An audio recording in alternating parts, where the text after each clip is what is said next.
예, 우리가 신앙생활을 하다 보면 교회에서 또 성경 안에서 많은 그 중요한 단어들을 접하게 되죠. 예, 뭐 믿음이라는 단어, 또 뭐 기도, 성령, 뭐 사랑, 소망, 예, 많은 단어들을 듣게 되고, 그런데 이 성경 안에서 또 중요하게 말씀하는 단어가 하나 있는데 그게 뭐냐면 바로 용서입니다.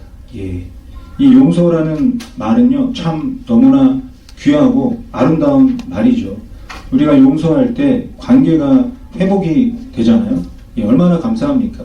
그리고 우리가 용서할 때 마음에 가지고 있었던 무거운 짐들이 가벼워지기도 하고, 또 불편했던 마음들이 평안으로 채워지는 그런 은혜가 용서를 통해서 나타나게 됩니다. 그런데 솔직하게 말씀드리면 저는 아직도 이 용서라는 단어가 조금 어려워요. 불편하고 힘들고 그런 단어로 여겨집니다. 누군가가 나에게 상처 주는 그 말을 했는데 용서한다. 이게 정말 쉬운 일이 아닌 것 같습니다. 나에게 함부로 말했던 그 표정, 그때 분위기, 억울했던 상황, 이런 게 잊혀지지가 않는 거예요. 그런 걸 생각을 하면 이 마음이 열리는 게 아니라 닫혀버리고 굳어져 버리는 그런 경험을 하게 됩니다. 그래서 그런 기억들을 생각하면 이 용서가 쉽게 다가오지가 않는 거죠. 상처가 너무 깊으니까 시간이 지나도 이 마음이 바뀌지가 않는 그런 일들이 있습니다. 이런 생각, 이런 고백들이 잘못된 걸까요? 믿음이 없어서 용서하지 못하는 걸까요? 제가 생각할 때는 상처가 너무 깊으면 용서하는 것이 어렵다고 생각이 듭니다. 당연한 인간적인 반응이라고 생각이 들어요. 오늘 우리가 함께 보고 있는 말씀 요한복음 20장 23절 말씀인데요. 너희가 누구의 죄든지 사하면 사하여질 것이고 누구의 죄든지 그대로 두면 그대로 있으리라. 이 말씀도요, 가만히 잘 보면요, 불편해질 수도 있는 그런 말씀입니다. 왜냐하면 내가 다른 사람의 죄를 사해 준다는 말인가, 이런 생각이 드는 거죠. 그리고 이 용서하라는 저 말씀을 보면요, 이런 생각이 들어요. 내가 용서하기 위해서 결심하고 내 감정을 잘 조절해서 선택해야 되는 건가? 내가 만약에 용서를 못하면 그 사람의 죄는 그대로 남아있는 건가? 이런 부담감이 다가오게 됩니다. 그런데 이 말씀 속에서 하시는 예수님의 말씀은 어떤 것인가? 우리가 잘 알아야 될 것 같아요. 여기서 말씀하시는 예수님의 말씀은요, 용서는 우리가 만들어내는 것이 아니라는 겁니다.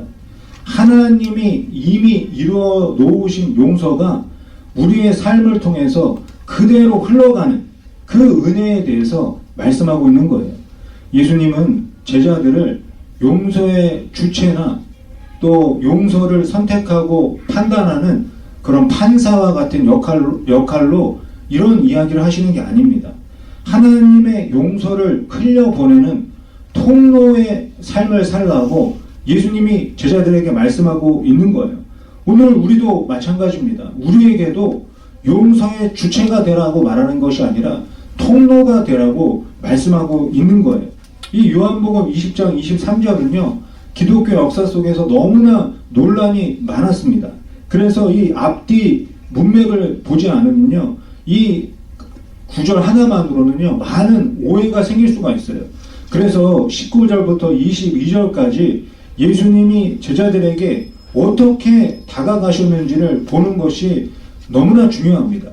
제자들의 상태가 어떠했길래 예수님이 찾아가셔서 말씀하셨고, 또 죄를 사한다는 말이 도대체 어떤 의미인지, 그 사명을 우리가 어떻게 감당하면서 살아갈 수 있는지 이 말씀 앞뒤를 보면서 함께 은혜를 나누도록 하겠습니다. 요한복음 20장은요, 전체가 예수님의 부활로 시작을 하고 있어요. 그런데 요한복음 20장 19절에서는 부활의 기쁨이 아니라 이 두려워하고 혼란 속에 빠져 있는 제자들의 이야기로 이 말씀이 시작을 하고 있습니다. 19절 말씀을 보면요. 이날 곧 안식 후 첫날 저녁 때에 제자들이 유대인들을 두려워하여 모인 곳에 문을 닫았다. 겉으로 보기에는요. 유대인들이 무서워서 문을 닫고 있는 것처럼 보입니다. 하지만 이 제자들의 마음을 조금만 더 잘 생각해 보면 두려워서만이 아니라는 것을 금방 알 수가 있어요. 예수님이 십자가에서 돌아가신 것 때문에 얼마나 충격이 컸겠습니까? 그리고 그 예수님을 버리고 도망간 자신들의 모습이 얼마나 한심하게 생각이 들겠어요. 그리고 나는 자격이 없는 제자구나, 이런 죄책감과 부끄러운 마음으로 가득했을 겁니다. 그리고 우리는 이제 앞으로 어떻게 되는 건가, 너무나 불안한 거죠. 이 많은 감정들이 섞여서 이 제자들이 문을 닫고 있는 겁니다. 그러니까 단순히 방의 문만 잠그고 있는 것이 아니라 제자들은 마음의 문까지도 닫고 있는 거죠. 우리가 살다가 누군가한테 상처를 받으면 똑같이 마음의 문을 닫게 되는 것 같습니다. 저 사람이랑은 내가 다시 말하지 않겠다. 예, 내가 저 사람 때문에 당한 일을 생각하면 다시는 이야기하고 싶지 않다. 이렇게 상처를 받으면 마음을 닫게 되는 거죠. 예, 만나고 싶지도 않고 대화하고 싶지도 않고 연락하고 싶지도 않은 겁니다. 그냥 내 마음의 문을 닫고 나만 아는 공간에 숨어 지내고 싶은 그런 마음이 생기는 거예요. 제자들도 바로 그런 상태였다는 겁니다. 방의 문만 닫고 있는 것이 아니라 마음의 문까지도 닫고 있는 거예요.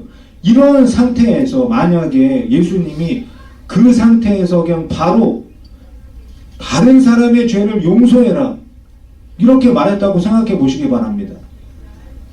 나도 지금 너무나 많은 죄책감과 부끄러움 속에 있는데 다른 사람의 죄를 용서하라니 이게 받아지겠습니까? 말도 안 되는 이야기로 들리게 되는 거죠. 그래서 예수님은 23절의 말씀을 하시기 전에 19절부터 20절, 21절, 22절까지 차근차근 제자들의 마음의 문을 열고 있는 것을 볼 수가 있습니다. 19절 뒤에 보면요, 예수님이 가운데 서서 이렇게 말씀하시잖아요. 너희에게 평강이 있을지어다. 분명히 방 문은 닫혀 있었어요. 제자들이 예수님 들어오시라고 문도 열어주지 않았습니다. 그런데 예수님이 그 닫힌 문을 지나서 제자들 앞에 서 계신 거예요. 그리고 제자들에게 말씀하십니다. 평강이 있을지어다. 예수님이 제자들을 바라보시면서 책망하지 않으셨어요. 너희 왜 도망가냐? 나를 왜 부인했냐? 왜 이렇게 믿음이 부족하냐? 이런 말씀하지 않으셨습니다. 그냥 먼저 평강을 말씀하셨어요. 그리고 21절에서도 예수님이 똑같은 말씀을 한 번 더 하십니다. 너희에게 평강이 있을지어다. 예수님은 왜 똑같은 말씀을 두 번이나 하셨을까? 예수님이 사람들의 마음을 너무나 잘 알고 계시기 때문입니다. 이 제자들의 마음이 한 번 말한다고 곧바로 풀리지 않을 거라는 것을 예수님이 너무나 잘 아신 거예요. 상처와 두려움과 또 부끄러움과 죄책감과 많은 감정 속에서 문을 닫아놓은 이 제자들의 마음이 한 번의 위로로 해결되지 않을 것을 아셨습니다. 그래서 예수님은 책망보다 평안을 먼저 말씀하셨고, 그리고 난 다음에 또 한 번 평안의 말씀을 반복해서 하고 계시는 겁니다. 여기서 우리는 아주 중요한 것을 깨닫게 되는 거예요. 예수님이 죄를 사하는 그런 사명을 제자들에게 맡기기 전에 먼저 제자들의 상처받은 마음 속에 평안을 주신다는 겁니다. 닫힌 문, 닫힌 마음을 억지로 열어라, 이렇게 하지 않으시고 그 마음 안으로 예수님이 먼저 찾아오셔서 평안을 허락해 주시는 겁니다. 한 번도 아니고 두 번이나 반복해서 평안해라, 평안해라 말씀하고 계시는 거예요. 이 23절이 선포되기 전에 예수님이 제자들에게 이런 일을 하셨습니다. 그리고 평안을 주신 예수님은 이어서 아주 특이한 행동을 하십니다. 22절에서 말씀하는데요. 이 말씀을 하시고 제자들을 향해서 숨을 내쉬며 이르시되 성령을 받으라. 예수님이 숨을 내쉬면서 성령을 주시는 이 장면은 23절 말씀을 이해하기 위해서 너무나 중요한 말씀입니다. 성경에서 숨을 불어넣는다는 표현은요, 창세기 2장에서 가장 먼저 나옵니다.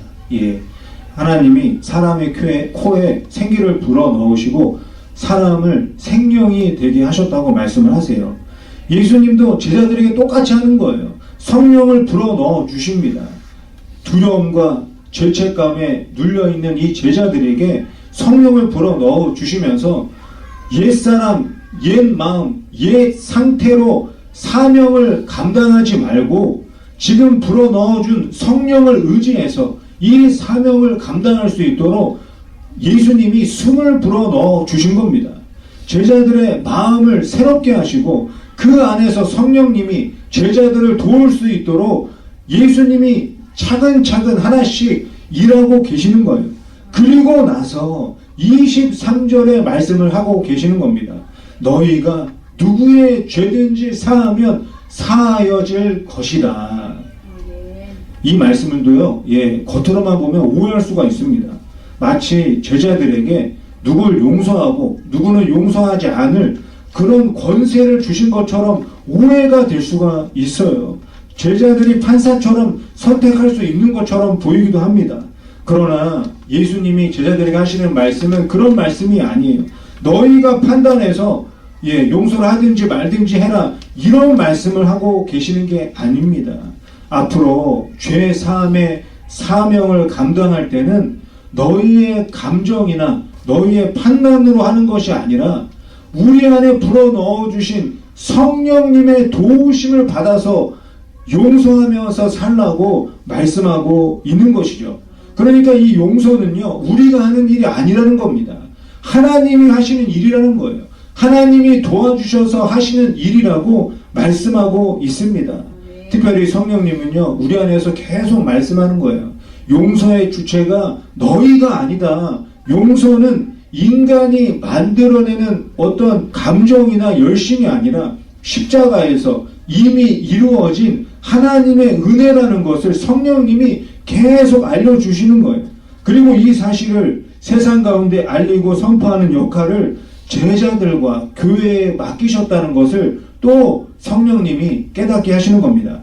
그래서 23절 말씀은요, 너희가 마음에 내키는 대로 사람을 용서하기도 하고 용서하지 않기도 해라, 이런 뜻이 아니라 예수님이 십자가에서 이루어놓은 용서의 복음을 전하고 선포할 때 하나님의 용서가 흘러가게 될 것이다, 이런 의미로 말씀하고 있는 겁니다. 우리는 죄 용서의 주체가 아닙니다. 내가 용서하는 게 아니에요. 우리는 통로입니다. 성령님은 이 사실을 우리 마음속 깊은 곳에서 잊지 않고 깨달을 수 있도록 계속해서 우리 안에서 일하고 계시는 거예요. 성령님이 우리 안에서 계실 때 우리가 나에게 상처 주는 사람을 바라보고 있던 그 눈이 하나님을 바라보는 눈으로 바뀌게 도와주십니다. 내가 이 상처와 감정을 다 해결하기 전에는 용서할 수 없다, 이런 생각 대신에 하나님이 이미 이루어 놓으신 용서를 누구에게든지 흘러보내는 통로로 나를 부르셨다는 이 놀라운 사실을 깨닫게 되는 겁니다. 그렇지만 우리의 마음은요, 여전히 너무나 힘듭니다. 내가 이렇게 상처가 많은데 어떻게 용서의 통로가 될 수 있을까? 예수님은 이것을 또 우리에게 설명하기 위해서요, 마태복음에서 1만 달란트 빚진 자에 대한 비유를 말씀을 하고 계십니다. 예수님이 사람들을 모아놓고 얘기를 하세요. 어떤 왕이 있었는데 이 왕에게 1만 달란트 빚진 사람이 있었습니다.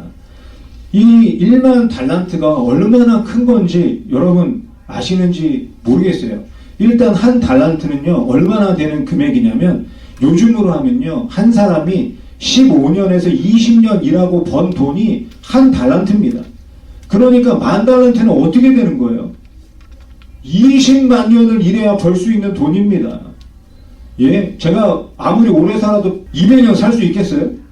못 살잖아요. 그러니까 내가 아무리 몇 번을 다시 태어나도 갚을 수 없는 어마어마한 돈이라는 겁니다. 그런데 예수님이 의도적으로 이 어마어마한 금액을 말씀하고 있는 거예요. 왜냐하면 우리가 하나님 앞에 지고 있는 빚이 이렇게 너무 많다는 겁니다. 스스로 절대 갚을 수 없는 양이라고 말씀하고 있는 거예요. 그런데 이렇게 많은 엄청난 양의 빚을 이 왕이 한 번에 탕감을 해준 겁니다. 완전히 제거를 해준 거예요. 다시는 갚지 않아도 된다 말해주고 있는 겁니다. 사랑하는 성도 여러분, 이게 누구의 이야기겠습니까? 저와 여러분, 우리의 이야기입니다. 우리는 하나님 앞에서 다 1만 달란트 빚진 사람들이었습니다. 그런데 예수님께서 아무 조건 없이 나의 상황과 상태와 나의 정직함과 나의 열심이나 이런 거 보지도 않으시고 아무런 조건 없이 한 번에 영원히 1만 달란트의 빚을 갚아주셨다는 겁니다. 그래서 우리가 어떻게 되었습니까? 죄 사함을 받은 하나님의 자녀가 되었습니다. 용서받은 사람으로 살고 있는 겁니다. 얼마나 놀라운 은혜입니까?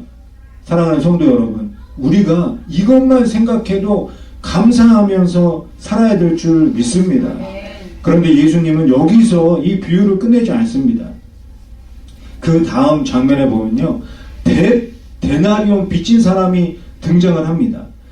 이 100데나리온이 빚진 사람은 누구한테 빚진 사람이냐면 1만 달란트 탕감받은 사람한테 100데나리온의 빚을 지고 있는 거예요. 한 데나리온은요, 하루 일한 일당입니다. 그러니까 100데나리온은요, 100일을 일하면 벌 수 있는 돈이에요. 적은 돈이 아닙니다. 꽤 많은 돈이에요. 예수님은 우리의 상처를요, 다른 사람에게 받은 아픔을요, 이 100데나리온에 비유를 하고 계신 거예요. 그러면서 별거 아니다, 이런 이야기를 하시는 게 아닙니다. 우리가 누군가에게 받은 상처, 배신, 그리고 오해받은 일들, 무시받고 무역받고 관계가 깨어지고 틀어진 그 일들을 가볍다고 말하는 게 아니에요. 100데나리온이니까 그냥 잊어버려라, 이렇게 말씀하고 있는 게 아닙니다. 이 정도면 용서하기 어려운 일이다. 그래서 1만 달란트 빚진 사람이요, 탕감받은 사람이 100데나리온 빌려준 사람 봤을 때 멱살을 잡습니다. 쉽게 용서되지 않는 거예요. 그런데 예수님은요, 왜 이런 이야기를 하시냐? 1만 달란트와 100데나리온을 비교를 하고 계시는 겁니다. 둘 다 빚입니다. 둘 다 무게예요. 둘 다 적지 않습니다. 그런데 예수님이 말씀하시는 게 이런 겁니다. 너희가 다른 사람에게 받은 상처가 100데나리온인데 작다는 말이 아니다. 그러나 내가 너희에게 베풀어준 용서는 그 상처와 비교할 수 없는 1만 달란트, 훨씬 더 크고 깊고 더 무거운 은혜다. 그래서 요한복음 20장 23절을 이 비유와 함께 보면요, 이해가 훨씬 잘 됩니다. 우리가 죄 사함의 복음을 전할 수 있는 이유가 무엇인지 알게 되는 거예요. 하나님이 왜 우리에게, 다른 사람에게도 하나님이 당신을 용서하셨습니다 전하라고 말하는지 알 수가 있는 겁니다. 그 이유가 무엇이에요? 내가 누군가에게 받은 100데나리온의 상처도 크고 아프지만 하나님께 받은 1만 달란트의 용서가 훨씬 더 크다는 것을 알라는 겁니다. 성경 안에는 이 말씀을 계속하고 있는 거예요. 그리고 성경에 등장하는 많은 사람들을 통해서 그 은혜를 보여주고 있습니다. 창세기에 보면요, 요셉이 나와요. 12형제 중에 한 명인데 형들에게 따돌림을 당하고 결국에는 버림받고 노예로 팔려갑니다. 그리고 아무런 죄도 없이 억울하게 감옥에 들어가는 거예요. 이 요셉이 받은 상처는요, 100데나리온이 아니라 100만 데나리온입니다. 그런데 다시 형들을 만났을 때 요셉이 뭐라고 말합니까?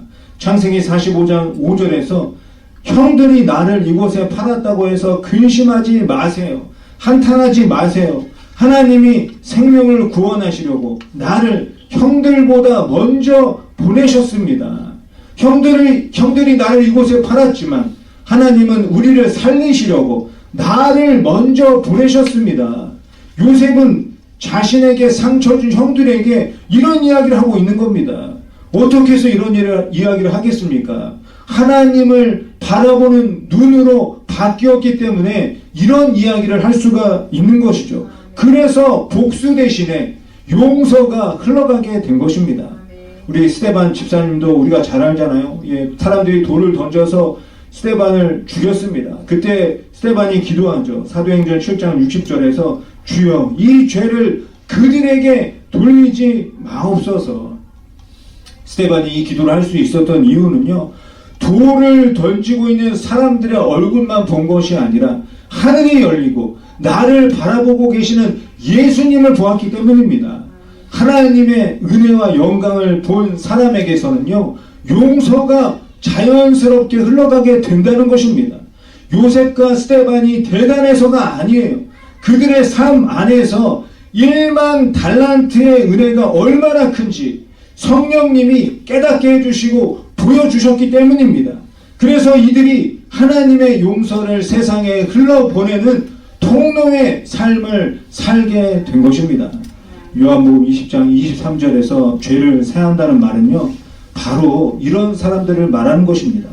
스스로 의로워져서 용서하는 것이 아니라 이미 용서받은 사람으로서 1만 달란트의 엄청난 은혜를 경험한 사람으로서 그 용서의 은혜를 이 세상의 이웃에게 흘려보내는 그런 삶을 살라고 예수님이 우리를 초대하고 있는 거예요.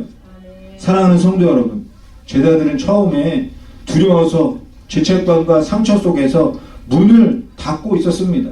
그 곳에 예수님이 찾아오셔서 책망하지 않으시고 평강을 주셨어요. 그리고 성령님을 보내주시고 도와주십니다.